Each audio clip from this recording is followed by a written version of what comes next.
What? I said, oh, you. Yeah, can't steal it. Woo, wheel and deal it. The cream of the crop.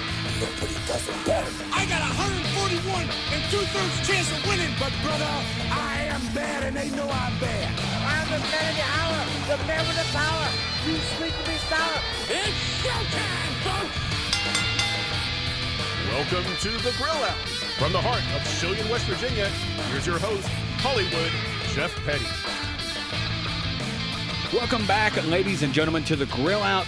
I'm your host, Hollywood Jeff Petty. Episode 52 is where we're at. Episode 52, I believe. At number 2. And that is our Grill Out predictions. Heavyweight champion. How are you guys doing?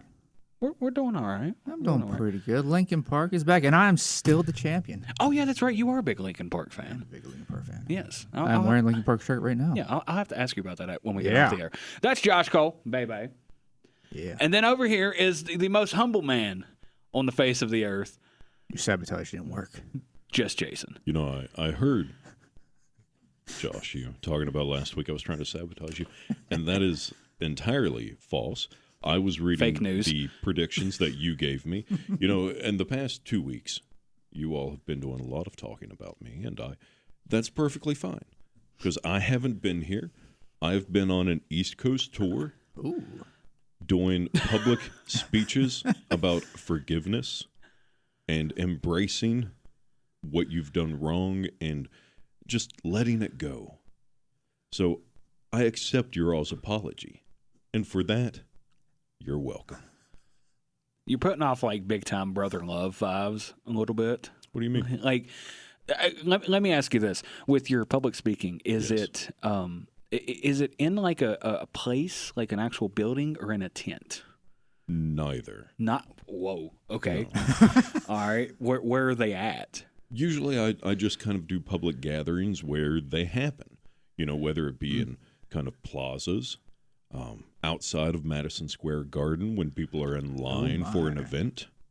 You know, wherever the people are, that's where I'm called to go. I have so many questions that I'm going to have to ask later. Yeah. But yeah, it just does. It puts off. But remember, you're welcome. And speaking of predictions, our gauntlet pretty much of the past 3 weeks of predictions came to an end last night with All Out, and we had a 3-way tie. If only it was Statlander. The Statlander one. It wasn't just a Statlander. Yeah.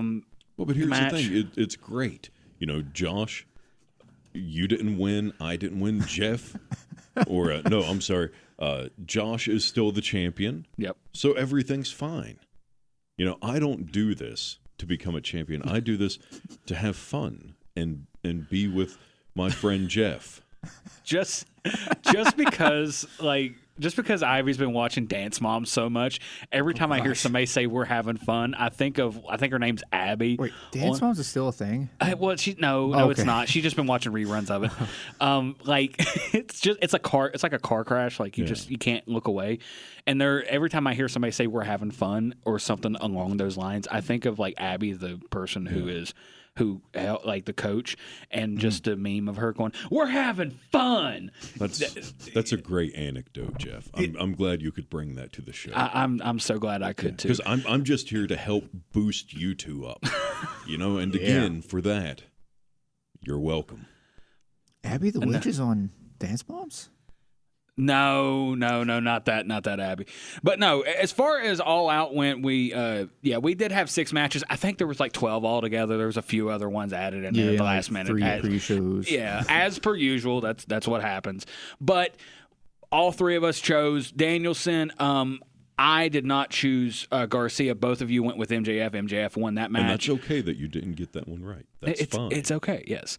All 3 of us chose Hangman Page. Yes. Who went full madman last night. And that was the main event, too. Yes. And I didn't watch the actual show because, again, 2 weeks between pay-per-views is a little much on the wallet.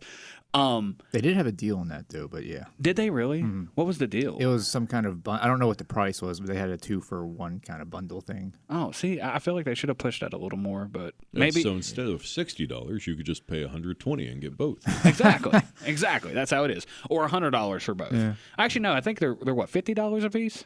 Yeah. So it would be. Okay, so it would be 100. Yeah, they are on some kind of bundle for I think a couple of other upcoming pay-per-views as well. Yeah, I hope they start streaming here soon because I don't want to shell out $50. But no, I guess there was one part in the match where Swerve. I think it's the ending where Swerve takes an unprotected chair shot, brutal chair shot. I mean, Hangman he put all he had into that. The bottom came out and everything. I'm really hoping the chair was gimmicked. I think it had to have been. The way it fell apart, it had to have been gimmicked. And I guess on the broadcast, I don't know this for sure, but I guess it was like censored a little bit because of that part. It was a brutal match altogether, from what I'm hearing. Between that, and then yes, the Statlander Nightingale match, it gave just because he was at Slam Plaza, Madman Pondo vibes. There you go.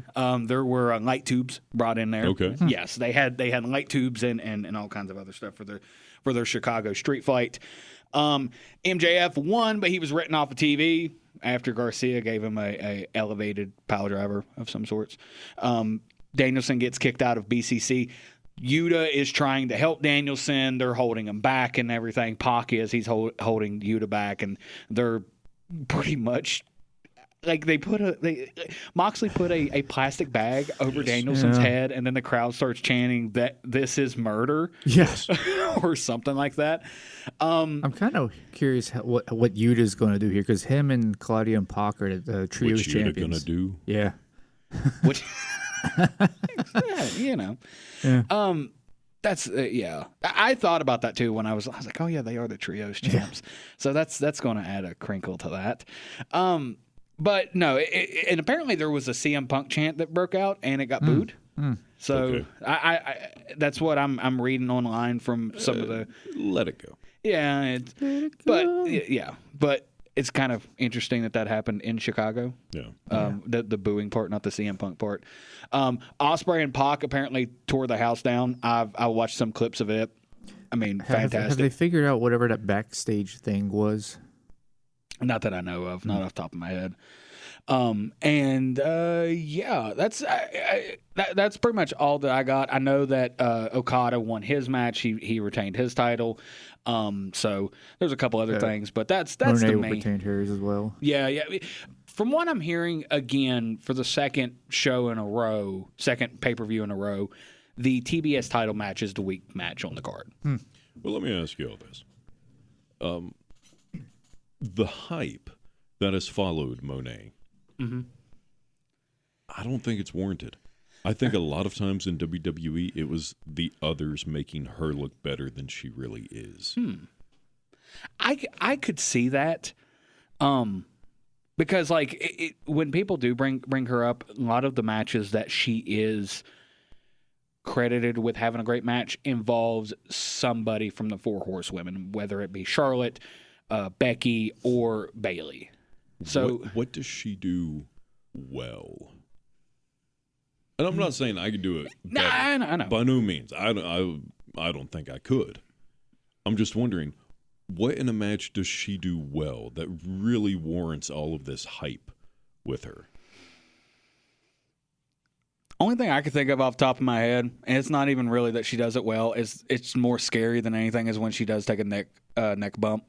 It is a little on the I'm worried about you side. Yeah. It does put off, I don't know, I know this is sort of an apples to oranges comparison, but it does put off like a 1990s All Japan, like the Four Pillars, because Mizawa and them were known for taking these insane like neck bumps and stuff, so it kind of puts that vibe off a little bit. Yeah, but they also had, great matches. Exactly.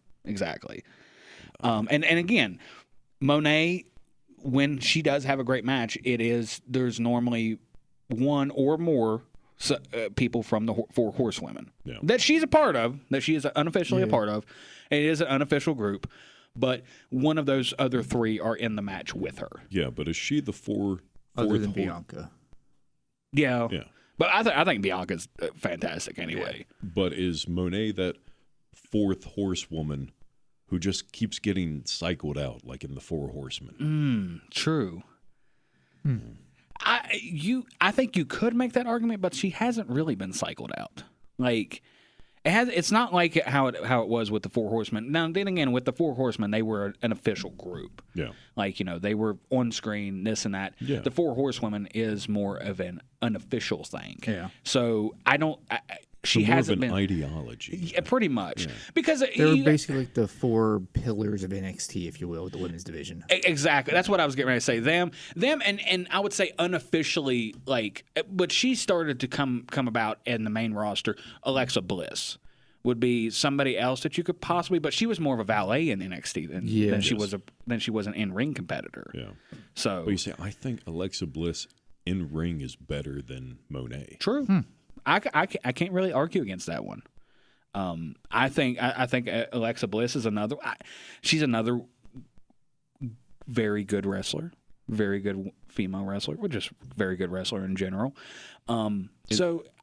Yeah. For me, it could just be the whole CEO gimmick because I think it's terrible.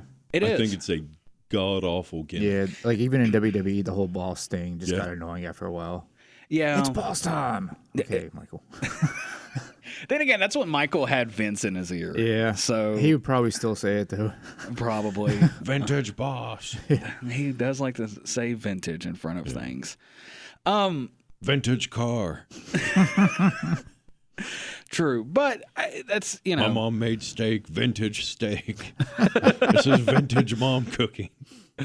Oh, and just to since we are talking about WWE, And Vince.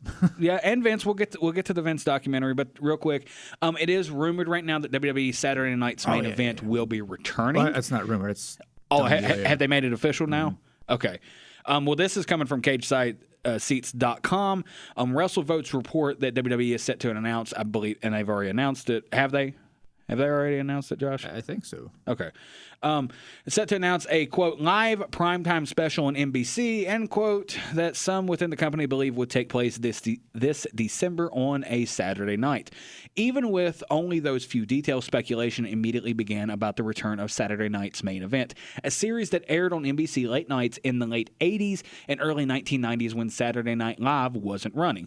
Originally noteworthy as a rare instance of pro wrestling airing on a broadcast network.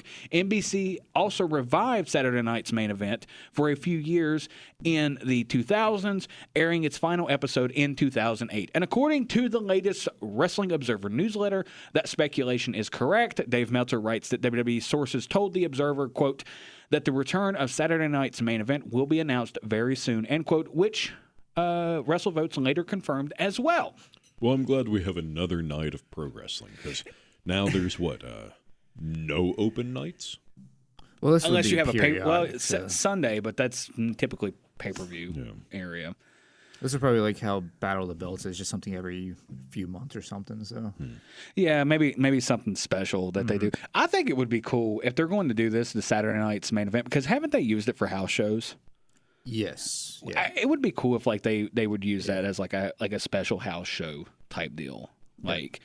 You know, I don't know. It's an idea that I literally just popped in my head. But yeah, no. They did Starrcade like that for a little bit too. That's true. That's very true. They with these house shows, it seems like they have been rehashing like old show names and stuff, such as with Starrcade. They were actually like showing footage on the WWE Network and such, and they just kind of stopped that for some reason. Well, maybe they could bring back like previous announcers for it. Yeah, like Mean Gene. All right, hold on.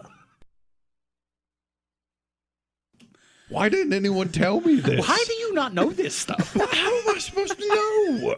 The internet. I don't get on that. Do you know what's on there? Are you like Jesse? You just don't go on the internet? Who? Jesse Ventura? I have no idea. Oh, for the who love you're of talking God. About. All right, we're back. That's him? Yes. Wow, that guy's smart. Speaking of which, people are speculating they should have Jesse Ventura and Corey Graves do the Saturday Night's main event. Maybe. I don't know how well Jesse would be these days on the mic. Oh, I think he'd be great. I think he'd be amazing. You know, that's a body slam. Here we go. And, you know, down in the Baja where I've got about a pack of, let's say there's 50 dogs in there that all look at me as their leader. I've seen a body slam. Did either of you see, this is off topic since we're talking about Jesse. Did either of you, calm down, Batty. Did either of you see the Chris Van Vliet interview? Yep. Yeah. I was there. I know you were. Yep. So what's your thoughts on Karrion Kross and Will Sasso's? You know, it's the biggest form of flattery. You know, I thought it was really good. But I don't have to tell you that because I was there. You know? Yep. You the baddie? Yep. Yeah. I saw him. Yep. The baddie is just, he's there. But speaking of... You have any more questions for me there, huh? Not at the moment. None Hollywood? No. You know, I was in Hollywood. I'm going to go take a nap now. Okay, go take your nap. Nap. Interesting about Mr. Ventura. He's basically a signature away from signing a WWE contract. Has he hasn't signed it yet? I don't know if he signed it yet, but in that interview, he said basically everything is written up. They just need 2 signatures on it. Oh, wow. Yeah, if only there was a time that you all could ask him. Yeah. I know. He already went and took his nap. Mm-hmm. Well, I don't know if it's so much him as much as it's the baddie. Yeah. I don't know. I don't know either. Speaking of somebody that Jesse Ventura hates, though. Vincent Kennedy McMahon. I'm back, baby. Mr. McMahon, a documentary that's going to air on Netflix starting on September 25th. There will be 6 one-hour episodes for this. This is coming straight from Netflix's website. Quote, executive producer, produced by Chris Smith. He also was the director of Tiger King. Yep. We all remember that one. Yep. Never watched it. Wait, did you not? I never watched it. Nope. You should take some time and go watch that. Yeah, go watch that. Yeah. It's something. It's definitely something. And Bill Simmons' Mr. McMahon chronicles the rise and fall of Vince McMahon, controversial businessman and co-founder of WWE. The series covers McMahon's transformation of WWE from a small regional business into a global entertainment powerhouse, and the explosive sexual misconduct allegations that led to his eventual resignation. The series was crafted from more than 200 hours of interviews with McMahon himself prior to his resignation, his family members, business associates, and some of the most iconic names in wrestling history, as well as the journalists who uncovered McMahon's allegations, end quote. That's coming straight from Netflix's website. Allegedly, I don't know if anybody's been able to confirm this. Last I checked, it was just rumors. There are those in WWE who are not happy about this documentary. That is what I've heard. Yeah. Yes. Because they were originally on, actually helping to produce this, and then when these allegations came out and stuff, they essentially backed out of it, and now it's only Netflix doing it. So, which is kind of crazy because, Monday Night Raw is about to go on Netflix. Yeah. And they're going to put this out there. So, and the ink's dried. They've already signed everything, so it's happening. And then they're going to have this documentary on there. So it also does seem like that Netflix, and we'll get to the next one. It also does seem like Netflix is going into the wrestling business. They had that great show in there called Glow. Yeah, they did. They did have Glow on there, which. Yeah, that sadly got canceled. Yeah, that it was a good show though. Yeah. You know the Mark Maron was awesome in that. He was. I mean, really, all of them were. Yeah.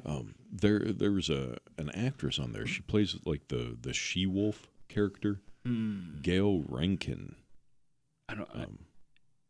It's been a long time since I've seen the movie. Well, since I've seen the series. Yeah, she's currently on Broadway in Cabaret as Sally Boyles next to Eddie Redmayne as the MC. Oh wow. Yeah. Oh, well, while I was doing my forgiveness speeches in New York, I went and saw Cabaret. Oh. So. All right.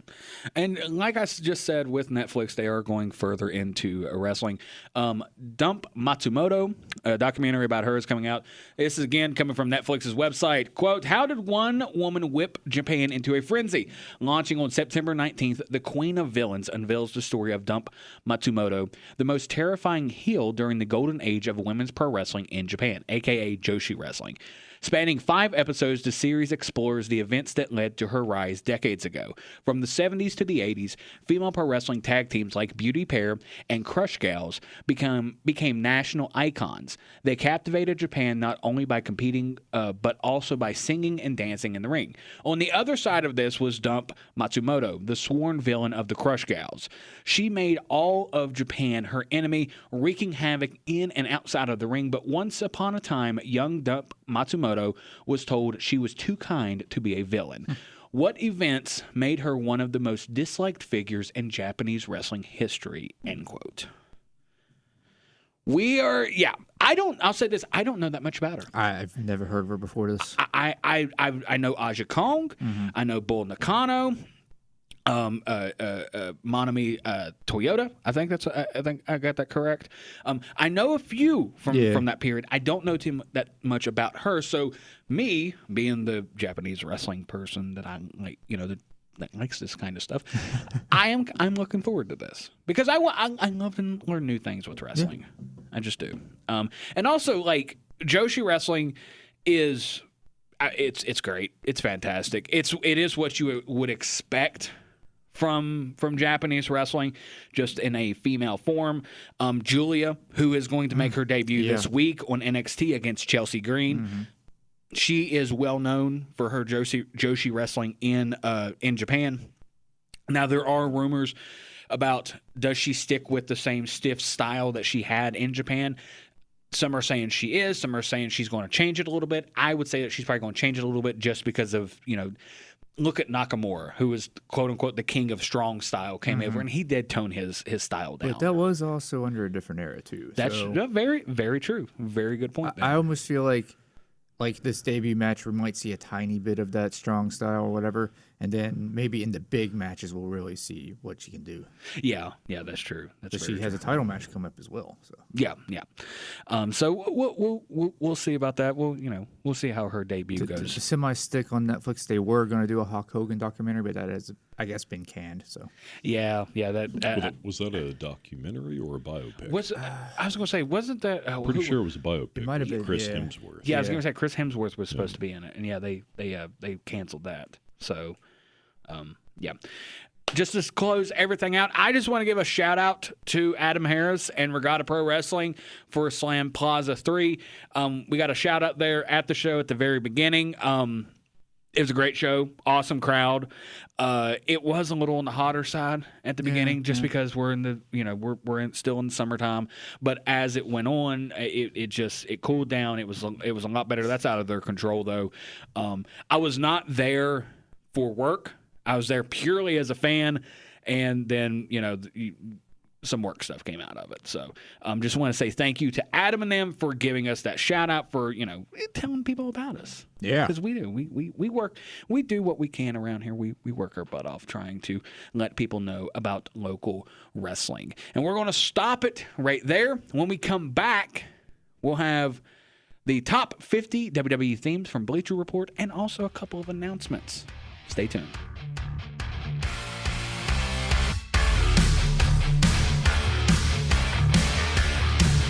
It's time for more of the Grill Out. Here's Hollywood Jeff Petty. Welcome back, ladies and gentlemen, to the Grill Out. I'm your host, Hollywood Jeff Petty, and I'm joined by my two co-hosts. I didn't say that in the previous segment. No, because we started talking. Yeah. Josh Cole, Bebe, the champ, and the most humble man alive, Jason Lykens. Thank you. You're welcome. Not the champ. And no, I'm not the champ because you won. That's how it works. Oh, he tied. I'm perfectly fine with that. Yeah. And for me being here with you two to help make your all show even better, you're welcome. The most humble man alive. We appreciate Jason your presence. Lykens, gracing us with his presence. All right. So Bleacher Report came out with an article here recently detailing the top 50 WWE themes of all time. What they consider their top 50 WWE themes of all time. Did they clarify which ones? Because some of these guys have had multiple themes. I'm sure they did. On the list, it does. I've been looking at it. Okay. Oh, on the actual Yes, article. Okay. Seen what all I strongly disagree with. I'm going to go ahead and give you. They have 3 honorable mentions, so I'm going to go ahead and give that. They have the $1 Million Man, Ted DiBiase's $1 million theme. You know, the egotistical laugh, according to them, that he starts off with before his theme song hits. The British Bulldog, Davey Boy Smith, has that on there, and Lita.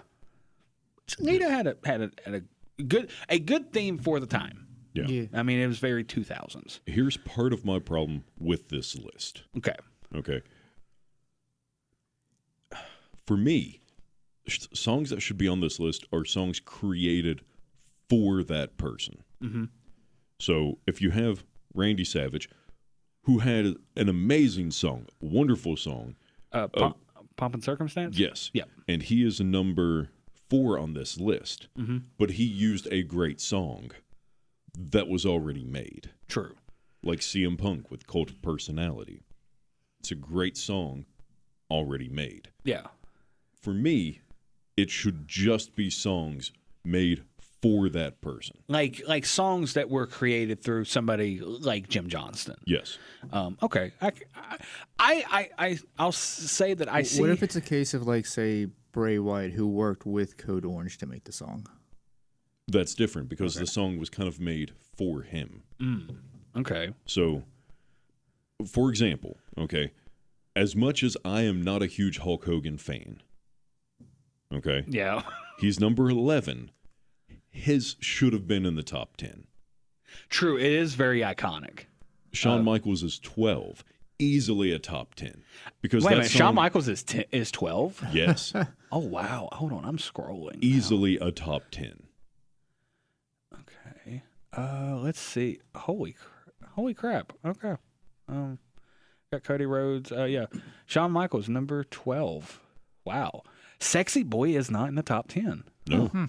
I don't know. Yeah. But you see, Triple H, number 10. Motorhead was responsible for giving Triple H the game. But yeah, the song and King of Kings and all this, but it was made for Evolution. him. Yeah, Jim Johnston wrote them, so. Yeah, it was. They worked with Motorhead. Yeah, it was for them. So I'm perfectly fine with that. Have you heard Jim Johnston's versions? Him trying to sing those? I imagine it's hilarious. Yes. In other words, it's not good. Yeah, it's like I love Living Colour's Cult of Personality. It's a great song. It is, which I'll say for CM Punk, Cult of Personality is great. His Ring of Honor theme was great, too. I was going to say his Ring of Honor theme is great. I actually like This Fire Burns a little better. That's just a personal preference for me. Well, that was also Randy Orton's song back in the day. Was it? I believe so. The Kill Switch Engage song? I believe so. Are you? Maybe I'm thinking of a different one. I think no. So he had he didn't have that. He did have a different song than what he has now. I think both of them were by Rev Theory though. Okay, I could be wrong. Yeah, I'm not. I think that I know where you're going, but I don't think that it was by Kill Switch Engage. Okay, there's something there. Okay, so Kane had something kind of similar, if I remember correctly. Yeah, because his was what, Finger 11, right? Slow Chemical. I think that's what it was. Because this was also the era where they used a lot of like bands songs. Like, Stone Cold had Disturbed's Glass Shatters, in the early 2000s. But I think Johnston still did Stone Cold's though, didn't he? I don't know. I don't think he did Glass Shatters. He did do so. Let's see. So Austin's is number 1. Yes. The song I Won't Do What You Tell Me, that is by Jim Johnston, he did do that. But that is based off of Rage Against the Machine's Bulls Parade. Yeah. That's what the riff of that. If you go and listen to Rage Against the Machine's song, the Bulls Parade, the riff is very similar to Austin's. Okay. And that was kind of where Austin was going with that. That's kind of what he wanted to go for. Okay. So, he was responsible for that, and he was also responsible for the Undertaker's theme song. Yeah. Apparently, he came up with it starting on the piano. Is that what it was? Yeah, it's also based on a classical theme too. Yeah. So. Chopin's Funeral March. Yeah. But let's see. number 8 on this list is Bret Hart. Yeah. For me, it's top 5. Top 5? Oh, Yeah. Okay, yeah. The opening riff, the opening chord is pretty iconic with Bret Hart. I think Natalia's version has really bumped that off for me because I don't know. I just, I've also never really cared for Hart's theme, to be honest. Really? Yeah. Okay. I think Maybe it's just because I never really cared for Bret Hart, but okay. I think in a way we haven't officially said this. At least for me, listen, Bret Hart's amazing. I've always been more of a Shawn Michaels guy anyway. I know we talked about it. I don't think Jason was here at one time for that. Oh yeah. I think it was something like that. Yeah, I am more of a Shawn Michaels guy. Nothing against Bret. Bret's great, but I just, for some reason, I lean more towards Shawn. And that has nothing to do with the Montreal Screwjob. Yeah. That has nothing to do with anything with that. That's just, I don't know. I've always had more of a preference. I think for me, it's just the fact I only really ever saw WCW Bret Hart, and then just over the years, his, old man hatred for like everything. No, I mean, that's perfectly understandable. I was always more of a Shawn Michaels fan, but I can't take away the technical work that Bret Hart did. But just on a song level, I think Bret Hart's, for me, is top 5. Yeah. It's very that like early 90s kind of theme. Yeah. Well, I mean, and then you go down to number 15, and it's Kurt Angle. Yeah. Like, Which wasn't even his to begin with. But No, but I don't know. I mean, Ultimate Warriors is, well, let's just, you want to do top 20? Just read them off? Sure. Okay, so let's see. You want to take every other one? That'll work. Okay, so number 20, Rob Van Dam. So which one is that for him? Oh, One of a Kind. Okay, yeah. Yeah, that's a good one. Yeah. Then they had Degeneration X, which I believe, the Are You Ready version from 97. And then 18 is Ric Flair. That's a classical theme that they... It is. Yeah. And for me, it's one of those things that because of that, I wouldn't put it top 10. Yeah. Now, And wasn't it also on Stanley Kubrick's 2001 Odyssey? Yeah. Yes. It was also, funny enough, the song that I walked down the aisle to for my wedding. That is amazing. Yeah. Yeah. Ooh. So the next one's Bray Wyatt, and they kind of going back and forth between his Fiend one and like his last one, which is currently used by Uncle Howdy, the Shatter theme. Okay. Which both are great. Yeah. 16 is Ultimate Warrior, which, I mean, it was pretty much epitome Ultimate Warrior. It just, yeah. Yeah. And of course, you got Kurt Angle, number 15, we mentioned a second ago. 14 is John Cena. Do you think John Cena's is a top 10?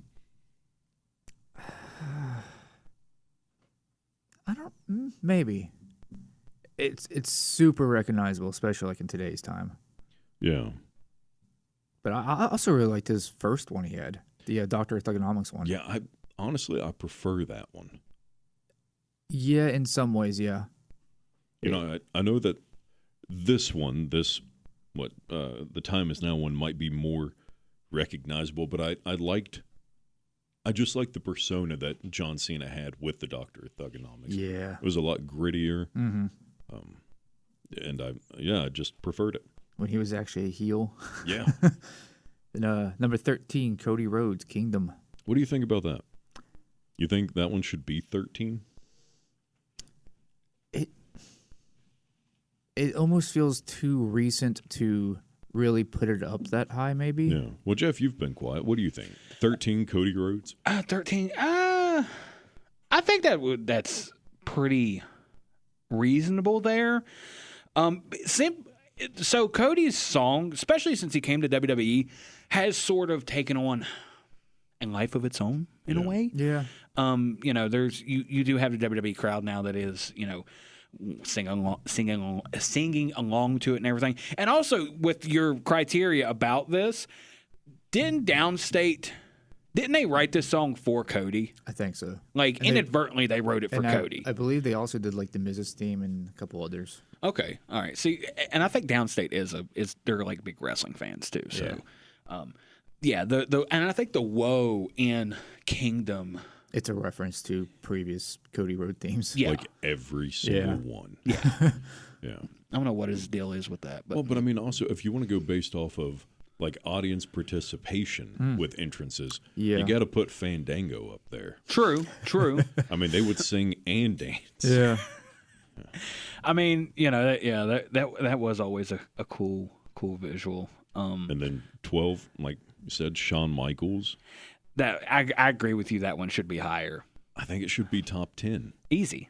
I don't think that one's debatable very much. If it being being in the top 10. Then again, this is Bleacher Reports. Yeah. So And again, as much as it pains me, number 11, Hulk Hogan, should be top 10. Real American specifically. Yes. yeah, that's true. I mean, now I will.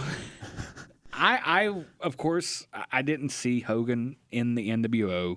The only version of Hogan I saw in the NWO was the WWE version. That was the Hogan I was introduced to, the NWO. Yeah, see, I didn't because I didn't watch WCW. I was a WWF kid. Yeah.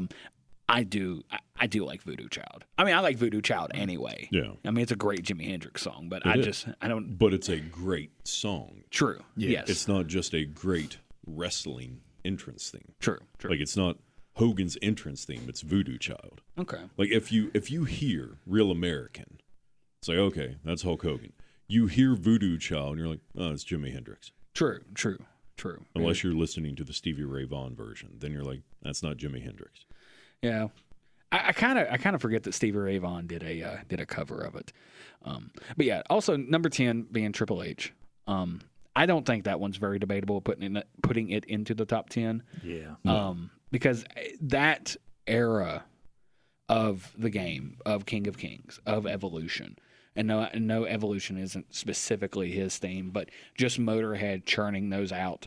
Like, I'll say this, little like 7-year-old me that shaped what kind of music I was going to listen to for the rest of my life. I will say Bleach Report should have done a little bit better here and actually credited Jim Johnston for writing those. They did not do that.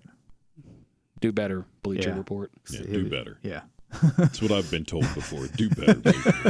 Then number 9, CM Punk with Cult of Personality. I think we can go past that. 8, Bret Hart. The theme is great. Yeah. I mean, he does have a great theme, and again, Bret Hart is great. He is. I don't know. I've always been more of a Michaels guy. Yeah. That's just me. It's just my preference. Okay, so number 7 then. Batista with I Walk Alone. Written by Johnston and performed by, who was it? Saliva? Yeah. Saliva.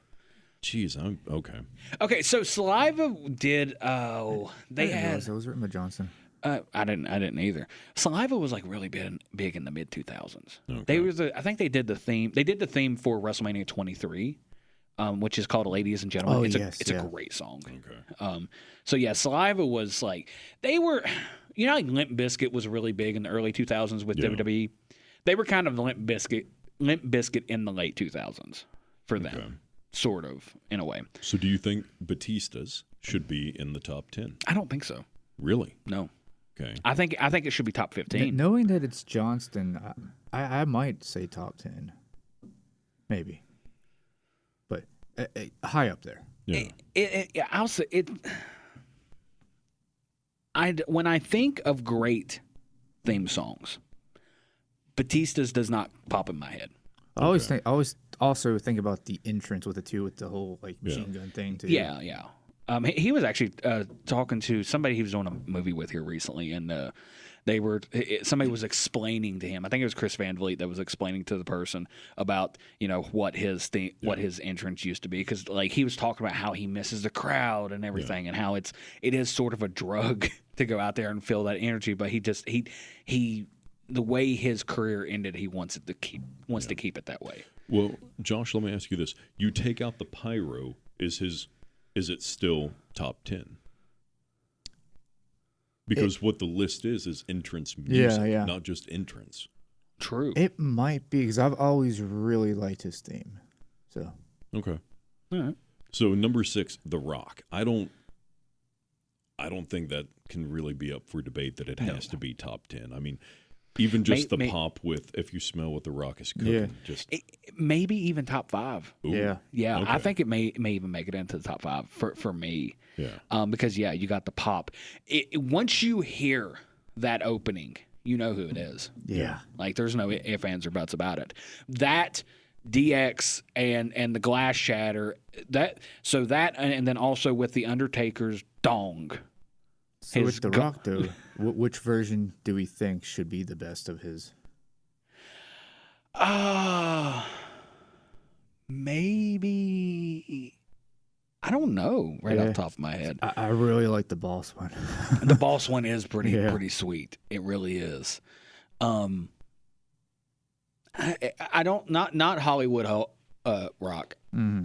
That one was out the weird little vocals that's in there, and it's fine. But his weird little vocals that are interspersed in there just makes it weird. So do you just take like the opening out and just put in "If You Smell"? Like, do you just put that in there? Like, pull that out, put that in. Would that make the theme better? Was what I'm asking. Oh well, it starts that way still, doesn't it? Well, no, it has the build up. Then he does it. But like he has these weird little interjections of like "If You Smell it," but it's not like the big one. At the beginning. That's one. Okay, yeah. Take those out; it'd probably be better. Yeah. Okay. Okay. So, well, let me ask you all this. Number 5 is Edge, and there's Rob Zombie's "Never Gonna Stop" and Alter Bridge's "Metalingus." So, and I think was Metalingus written for Edge? No. The story is that Metalingus had wrote the song, and they showed him the lyrics to it, and Edge is like, "Can I have that?" And they were like, "Yeah, sure." And it's just okay, and it's it exclusively follows Edge around. Yeah. Like it's like where he's in AEW as Adam Copeland now, he still has Alter Bridge's Metalingus. Mm-hmm. for me, it's not top 5. Yeah, I could get behind that. Personally, I don't even think it's top 10 for me. Where would you place it? 15. Okay. I'll say this, and maybe it's because I'm more of a Rob Zombie fan. I like Never Gonna Stop a little bit better. That's just me. And I know that for On This Day in Wrestling History, we have the opening of Metalingus. I get that. And then not knocking the song. The song's great. It's even on my Spotify playlist. But, okay. Yeah. If it didn't say "On This Day," would it be for On This Day in Wrestling History? No. Yeah, so there you go. No, it wouldn't. It just so happens that it's a song that's used in wrestling that says "On This Day." Yeah. So. No, well. Number 4, Randy Savage. Pomp and Circumstance. For me, it's a great song, but it's a great song to graduate to. Yeah, like the only time the song's played is at a graduation. Yeah. And as much as I hate to admit it, even when I was graduating, whether it be high school or college, oh yeah, I was walking down and it starts playing. I'm like, yeah, cream of the crop, yeah. Dig it. Yeah. So you mentioned that for my graduation, when we were doing the rehearsal the night before, I did that. Yeah, I did that exact same thing. We went to sit down and they started playing it, and I went, "Ooh, yeah!" And somebody in front of me turns around and goes, "Only you would be the only. You would be the only one sitting here doing that." Well, I'll tell you something, Jeff Beatty. It's not only you. Yeah. Number 3. Yeah, number 3, Chris Jericho. That one. For me, it's definitely top 10. Oh, absolutely. I don't think there's much argument. Specifically break the walls down for the listeners. Yes. The countdown, the countdown, the break the wall, and no matter which iteration you got, whether it's the Millennium Clock, whether it's the Code Jericho coming out, it is a great song, and it is very, very Chris Jericho. Yeah, like Judas is great. And yes, it is his band, and yes, he is the one that's singing it. It was not originally a wrestling theme. No, it wasn't. And neither was his current one, Spotlight. True. Well, let's go down to number 2. Yep. Because we only got a couple minutes left. The Undertaker. Top 5. Has to be. Honestly, all of his themes have been great. Yeah, that's true. The funeral march. The ministry one. The roll-in. Whatever else he had. The Ministry of Darkness is a good one. Yeah. That is. Okay, before we get to number 1, what is one that you all would have had in the top 10 that isn't in this top 10? Michaels. We haven't already said should be in the top 10. That we haven't already said, okay, yeah. that is in the top 50. Doesn't have to be. Okay. Maybe it's recency bias, but Roman Reigns. Yeah. Okay. It's a good one. And I'm not sure if I like his Tribal Chief version or his current one more, because they're both really good. True. Okay. Mick Foley's 26. No, I'm pretty sure he's older than that. I know he's older than that. His theme is ranked 26 on here. So Eddie Guerrero. Okay. Not just because I just stumbled Is it across Latino Heat? No. Okay. The Los Guerreros theme song. Okay. Yeah, that's a great one. Yeah. Like I was little like 10-year-old me. Yeah. That's when all that was going on. Little 10-year-old me was I was saying that I lie, I cheat, I steal. Yeah. I was doing it.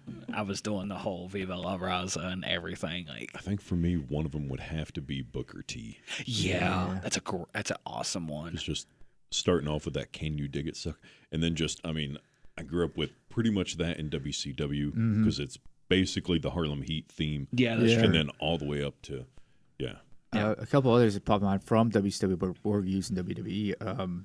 NWA theme. Yeah. Goldberg's theme. Yeah. So Goldberg's WCW theme. Yeah, I was getting ready to ask which one, WWE or WCW? I know a lot of people hated the WWE version. I thought it was I didn't fine. hate it. It's just I grew up with the WCW one. Yeah. And one that is always going to be a top 10 for me is the Four Horsemen theme. I love that song. But by that we're stepping out of WWE at this point. Yes. Yeah, because we're specifically talking about WWE themes. And yes, and we've already kind of said it. Number one, Stone Cold Steve Austin. Yeah. I won't do what you tell me, and like I said earlier, the riff is based off of Rage Against the Machine's Bulls on Parade. So if you haven't listened to that song, listen to it and then go listen to Stone Cold Steve Austin's theme.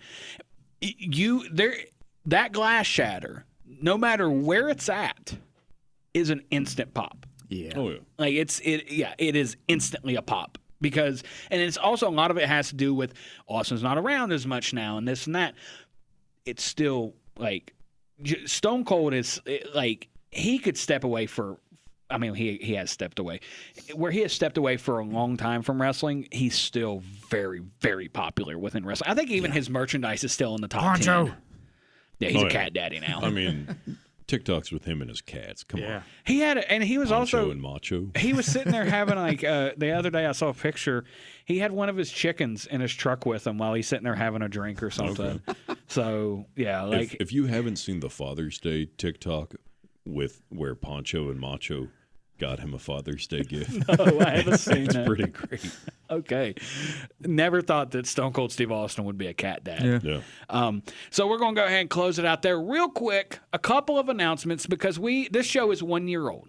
We're over 1 year now. Our 1 year anniversary was September 3rd. This show is 1 year old. 1 year old? 1 year old. Leave me alone. 1 year old. And we are going to make some changes to this. So the format's going to change. This will be the last show. We are going to stick with this current format where we go ahead and we do our little discussion. We do our, the news in the first segment. Then we have something in the middle segment. And then we have On This Day in Wrestling History and the main event in the final segment. What we are going to do is at the end of the first segment now, we're going to do On This Day in Wrestling History. And then at the end of the second segment will be the main event. And then the final segment, the final little bit of this show that we are getting ready to go into, will just sort of be our final thoughts and final comments that we have on other things that we couldn't get in during said segment. That's one thing that we're going to we're going to change. Another thing that we are going to come out with, and this will debut next Sunday along with this show, so you get two of them. September 15th, we are going to start putting out extra content. Now, this will be a monthly thing.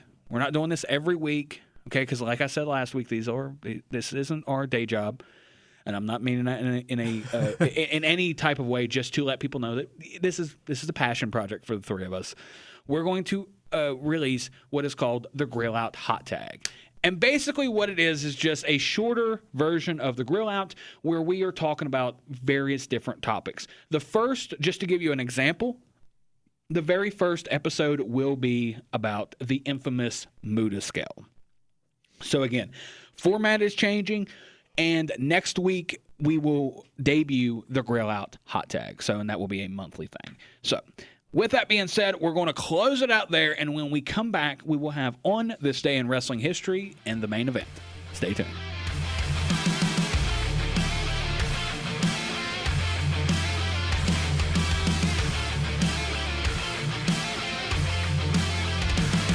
Once again, here's Hollywood Jeff Petty.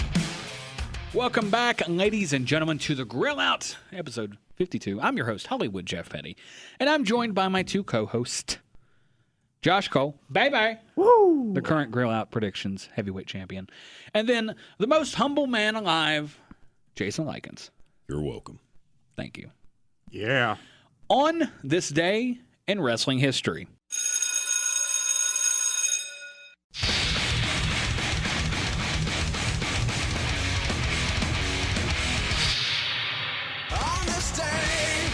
September 8th, 1979, Intercontinental Champion Pat Patterson defeated WWF Champion Bob Backlund by countout in a rare champion versus champion match in Springfield, Massachusetts. Woo! Yep. Yeah. This wasn't too long after Pat Patterson won his Intercontinental Championship in a tournament in Rio de Janeiro. How about that? Yeah. I think this is about a week afterwards, actually. Because didn't we talk about it last week, Josh? I think so, yeah. Yeah, I think it was last week was the anniversary of that. Yeah. All right. September 8th, 1991, the National Wrestling Alliance officially stripped Ric Flair of their World Heavyweight title. Flair had left WCW in July, but was still the official WCW and NWA champion. WCW took the main belt off of him immediately, in quotations, on paper only, as he would turn up on WWF television with the big gold belt that same week. But for some reason, it took the NWA 2 months to do the same. So didn't he get like a cease and desist sent to him for that? Pretty sure. Yeah, I think that's how the story went. You know, they showed up. He called himself the real world's champion and all of that. And then after he won the WWF title, he proclaimed himself to be the real undisputed champion. Yeah. That's smart. And interestingly, that whole NWA WCW thing is why, at least I assume, why WWE doesn't count that NWA reign for his 8 or whatever. Yeah. They count it as one of his WCW ones. Yeah, that very well could play into it. Because also, like, once the cease and desist came out, he was in house shows holding up basically a replica of the World Tag Title. I think that's what it was. Like, it just said "World" on it. Like, so that was because of the cease and desist. There are photos out there of this. Okay. Of him at house shows, and he's holding up a belt, and it is straight up the WWF tag title. Like, it's not the actual title, but it's like a replica of it with the world, with the word "world" on there. Oh, okay. That's because of the cease and desist. Yeah. Just to cap everything off, the main event, where we go ahead and let you know what the upcoming week is going to look like for professional wrestling. Nationally, it's WWE Week on the USA Network on Raw, NXT, and SmackDown will all be on the network, which is SmackDown's return to USA since 2019. All three shows will be on USA until NXT moves to the CW channel on October 1st. And then, of course, Monday Night Raw will go to Netflix starting in January. Yep. So, locally, on Friday, September 13th, Friday the 13th, American Pro Wrestling is in action at Bridge Brew Works in Fayetteville, West Virginia, with a bell time of 8 o'clock. General admission is $15, and it's $10 for children.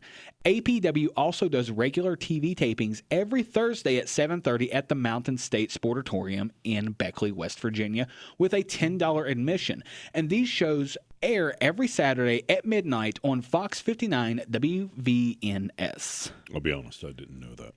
Didn't? No, you didn't. No, I didn't. The more you know. Yeah. Elite Pro Wrestling Alliance returns to the Short Gap Volunteer Fire Department in Ridgely, West Virginia. Where? Ridgely. Oh, gotcha. West Virginia. Just wanted to make sure. Yes. Bell time is 7:30, and front row is $25. Second row is $20, and general admission is $18. Elite Pro also does regular shows typically every Thursday at 7 o'clock at the Indy Theater in Kaiser, West Virginia, with a $10 admission. For Saturday, September 14th, Real Shoot Wrestling will be at the Forks of the Buffalo Barbecue Throwdown in Mannington, West Virginia. This will be a night of ribs and wrestling and is a free show with a bell time of 8 o'clock, and make sure to bring your own chair and a empty stomach. Yeah. Yeah, get you some ribs. Route 33 Wrestling returns to action in Spencer, West Virginia at the Armory on Main Street. Bell time is at 7 p.m. and tickets are $15, while kids 5 and under get them for free with a paying adult. The event will It's a weird just word. a kid finding a adult to pay so they get him for free. Don't do that, kids. Yeah, remember, kids, a stranger is just a friend you haven't made yet. Don't do that. This event will feature the Rural Rumble Battle Royal. I'm so glad you're reading this and not me. Man. It's a hard one. Where the last competitor standing wins the Mountain Pass medal, which can be cashed in for a title shot at any time. Additionally, the event will feature the world-famous CB, also known as Cheeseburger, who has performed in Ring of Honor and New Japan Pro Wrestling. Yes, he has. Yeah. West Virginia Wrestling Federation and Mountain Mama Wrestling will be at the Richardson Building in Parkersburg, West Virginia. Bell time is 7 o'clock, and tickets are $10 for adults and free for kids 5 and under. So do the kids 5 and under need a paying adult for this one? They don't clarify. Okay, so I'm assuming. Some do and some don't. so I don't 5 know. and under kids, leave your house, go to a wrestling. Don't do that. Don't do that. Have an adult with you. If you live next door, it You might don't be need an okay. adult. You just go in for free. Have an adult with you. Yeah. Not specified. But have an adult with you. Finally, for Sunday, September 15th, Micro Wrestling Federation returns to West Virginia with an event in Ranson at the Ranson Civic Center. This is an all-ages show with a bell time of 6 o'clock, and tickets start at $23.99. $23.99. Yep. Just make it 24. That's true. Some of them do. Some It's of a them penny. You're a penny off. But just listen.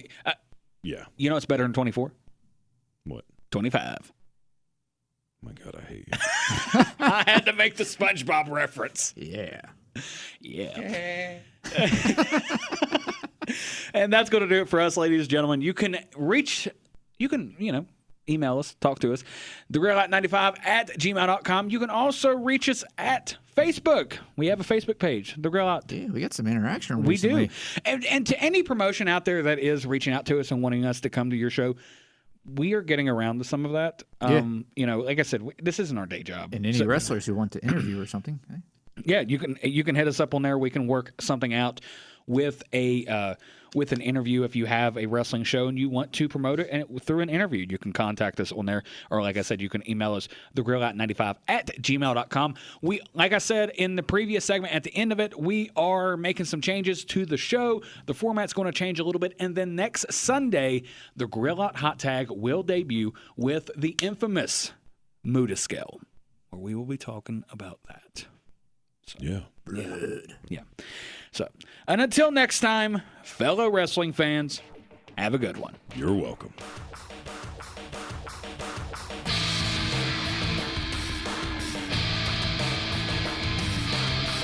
Goodbye. And good night.